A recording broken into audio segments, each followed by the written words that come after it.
साथियों नमस्कार। समस्त होमगार्ड जवान, गृह रक्षी जवान, नगर सैनिक जवान, पीआरडी जवान, सभी को कोटि कोटि को हाथ जोड़ के प्रणाम। साथियों, कई बार ऐसा हो जाता है, अब टाइम पूरा हो जाता है और मैं ये नहीं कह पा रहा, अब ज़्यादा से ज़्यादा सब्सक्राइब करें, लाइक करें, शेयर करें, कमेंट करें। तो साथियों, ये कभी मत भूल जाना। और साथियों, आपका अपना चैनल RS दैया एक्स होमगार्ड में स्वागत है। और साथियों, ये भी बताना चाह रहे हैं, अर्धसैनिक बल पैरामिलिट्री फोर्स रजिस्टर नंबर 34,987 का टेलीग्राम भी चल रहा है। कृपया जुड़ने की कोशिश करें और उसमें कुछ सीखने की कोशिश करें या समझने की कोशिश करें तो शायद अच्छा रहेगा। वैसे ये चैनल तो मैंने अपने ऐसे सोचा है कि मैं मर जाऊंगा तो कम से कम मेरी यादगारी तो बनी रहेगी इस चैनल में। अगर भाई all India home guard welfare association के राष्ट्रीय चेयरमैन, रजिस्टर नंबर 34,987 के राष्ट्रीय अध्यक्ष रघुवीर सिंह दैया और उसके कार्यकर्ता, वरिष्ठ अधिकारी, सदस्य क्या क्या कह रहे थे। मैं अकेला नहीं बोल रहा, ये पूरे भारत की all India home guard welfare association बोल रही है। कोई भी स्टेट हो जो जुड़ा हुआ है या नहीं जुड़ा हुआ है। तो साथियों, हाथ जोड़ के क्षमा चाहता हूँ। मैं कल ये कह रहा था 1947 के कुछ बिंदु रह गए थे, लेकिन वो नहीं बता पाया था। 46 का तो मैंने बता दिया था, लेकिन उन 46 को भी फिर दोहराना है एक एक पॉइंट। और 47 का मैं फिर कभी बताऊंगा। आज मैं क्षमा चाहता हूं। और आज मैं ये कहना चाहता हूं, साथियों, कुछ लोगों ने हमारे संस्था में या हमारे एसोसिएशन के वरिष्ठ अधिकारी संगठन में हैं, महिला जवान, होमगार्ड जवान, जो कई दिनों से इंतजार कर रहे थे कि हमें एक बार दोबारा बताया जाए। हम समझ नहीं पाया। तो अंग्रेजों का राज या शासन कहो 1858 से 1944 1945 तक था, शासन था पूरा। उस टाइम कब्जा तो पहले भी था, अधिकार था, कब्जा था, पर कुछ प्रदेशों में था। तो साथियों, सन 1939 में सेकंड वर्ल्ड वार हुआ था, जिसमें भारतवर्ष में बहुत ही ज़्यादा सहयोग किया गया था। पूरे भारतवर्ष के जवानों को, जन जन को, कोटि कोटि को, योद्धाओं को, महापुरुषों को, सबको 1939 में किया गया था। परंतु नेता सुभाष चंद्र बोस तो नेता ही है भाई, वो तो एक नेता ही था जो आज तक भी नहीं मिला। ऐसे जैसे उसके माननीय कर्नल साहब ने नगर सैनिक होमगार्ड को ट्रेनिंग करवाया था, तो उसका भी आज तक नहीं पता वो अर्धसैनिक बल कहाँ चले गए, पैरामिलिट्री फोर्स कहाँ चले गए। दो चीज़ अंग्रेजों ने कहा था, अब ये नगर सैनिक होमगार्ड संस्था और नेता सुभाष चंद्र बोस इस देश में नहीं रहना चाहिए। रहे तो ऐसे रहे किसी को पता भी ना लगे, गुलाम से गुलाम रहे। तो साथियों, मैं ये कहना चाह रहा हूँ, अंग्रेजों के शासन में सबसे पहले आसाम राइफल का गठन 1835 में हुआ था। थोड़ा ध्यान से सुनने में माफ़ी चाहता हूँ। भारत सरकार का अधिनियम 1935 में बना था और उसमें जब धाराएं 321 धाराएं 10 अनुसूचित थी है। नंबर 4 भारत अधिनियम 1935 का पश्चात, भारत सरकार का अधिनियम 1935 के पश्चात दिनांक 27 जुलाई 1939 में केंद्रीय रिजर्व पुलिस का जन्म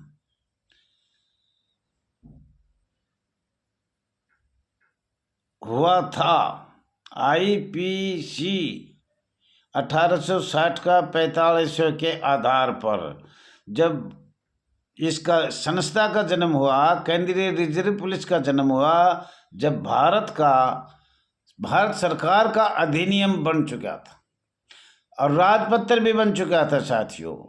तो यहाँ से शुरू लगाओ आप, 1935 से शुरू किया जाए, और भारत सरकार का अधिनियम 1935 के पश्चात दिनांक 14 मई 1940 में होमगार्ड का जन्म हुआ था, जो सशस्त्र बल था, गृह रक्षक बल था।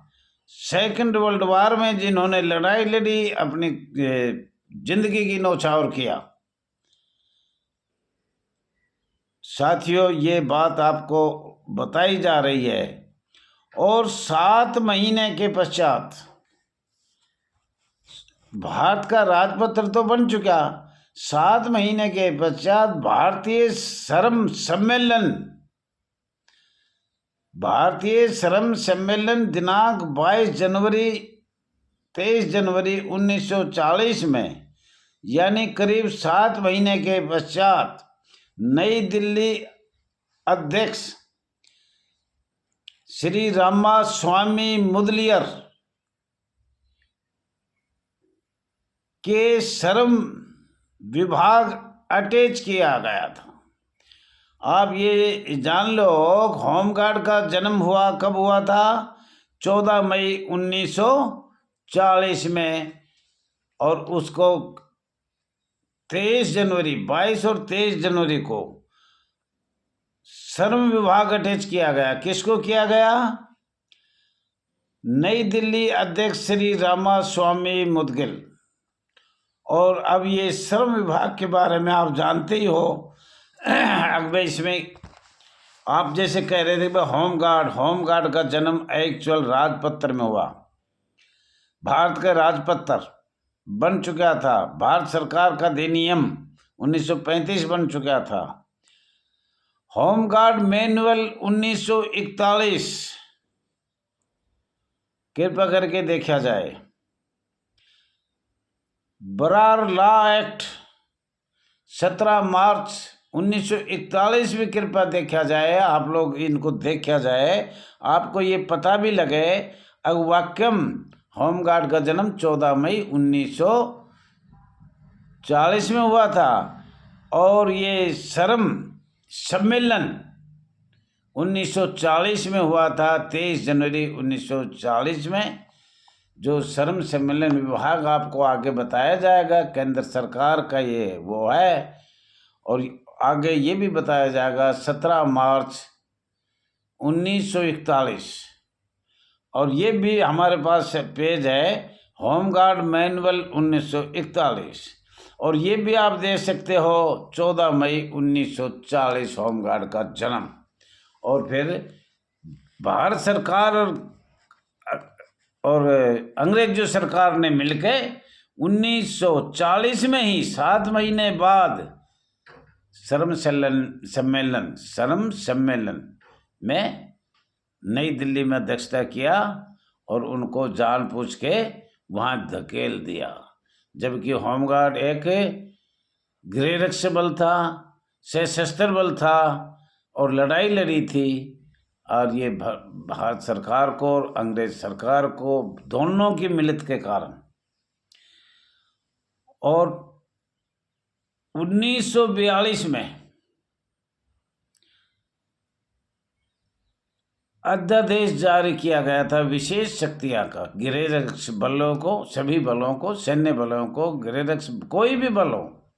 तो 1942 में जो अध्यादेश जारी किया था, उसके बारे में देखना आगे भारत सरकार ने कब लागू किया। और उसमें हमें होमगार्ड को पहले ही दरकिनार कर दिया। 1907 महीने बाद ही श्रम सम्मेलन करके श्रम विभाग में धकेल दिया गया। तो साथियों, श्रम संस्था अंग्रेजों के समय 1926 में श्रम संघ अधिनियम 1926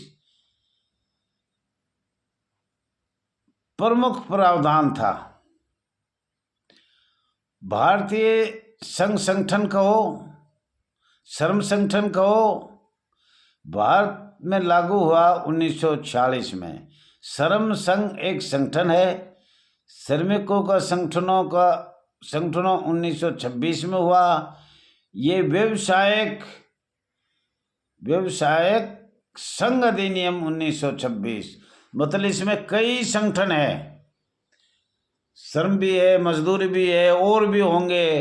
तो इस तरह के कई संगठन आपने बनाया, और ये सिर्फ इसलिए बनाया कि भाई होमगार्ड एक परमानेंट संस्था है जो आज भी कमांडेंट इंस्ट्रक्टर यहाँ कंधे बेच लगाते हैं, तो इनको श्रम सम्मेलन बनाकर श्रम से एक संगठन तैयार किया जाए। ये भारत सरकार की वो थी। अंतर्राष्ट्रीय श्रम संघ, अंतर्राष्ट्रीय श्रम संघ 1919 में स्थापना, मुख्यालय जिनेवा। ये एक संयुक्त राष्ट्र विशिष्ट संस्था है। तो ये अंतर्राष्ट्रीय मतलब ये संघ है, श्रम संघ, राष्ट्रीय श्रम संघ अंतर्राष्ट्रीय है। साथियों ये तो अच्छी बात है, बड़ी खुशी की बात है, लेकिन इसके साथ साथ दूसरी संस्था, दो संस्था का कार्य एक समान था, बल्कि होमगार्ड का ज़्यादा था। उन्होंने लड़ाई लड़ी, बैच थे, सब कुछ था। वो अगली संस्था के बारे में सुना। औद्योगिक क्रांति परंपरा से चली आ रही है। बड़े बड़े कारखाने या ईस्ट इंडिया कंपनी के कार्य लघु उद्योग चल रहा है। 18वीं 19वीं शताब्दी में चल रहा था, भारत में चल रहा था, जब अंग्रेजों का राज था और उसमें चल रहा था। और इंग्लैंड में औद्योगिक क्रांति 1780 1850 तक बहुत तेजी से चल रही थी। अंग्रेजों के शासन में 1854 में कच्चा माल जाता था और वो वहाँ कामयाब होता था। साथियों अब कहने का मतलब औद्योगिक क्रांति, इसमें भी आपस में झगड़ा होगा। दो संस्था, एक तो होमगार्ड संस्था और एक औद्योगिक संस्था, दोनों में झगड़ा हो गया। झगड़ा बहुत जबरदस्त हुआ और भारत सरकार को उस पर, जबकि हम सशस्त्र बल थे और वो औद्योगिक क्रांतिकारी पहले से बता रहे, लेकिन दोनों संस्था का कार्य बाहर एक ही था, एक ही काम था और वही था। लेकिन औद्योगिक को सुरक्षा बल परमानेंट बना दिया और होमगार्ड को छोड़ दिया। और इसके बारे में आगे बताऊंगा। एक विद्रोह हुआ था, उस विद्रोह में भारत सरकार ने ये फैसला लिया अगर होमगार्ड को श्रम संगठन में किया जाए। औद्योगिक भी एक संगठन है, उसमें भी कई संगठन है और इसमें भी कई संगठन है। दोनों संगठनों की आपस में लड़ाई, भारत सरकार को अंग्रेजों के कहने पर, अंग्रेजों के दबाव से होमगार्ड को धकेल दिया, श्रम संगठन में धकेल दिया, औद्योगिक को सुरक्षा बल बना दिया गया। धन्यवाद साथियों, धन्यवाद।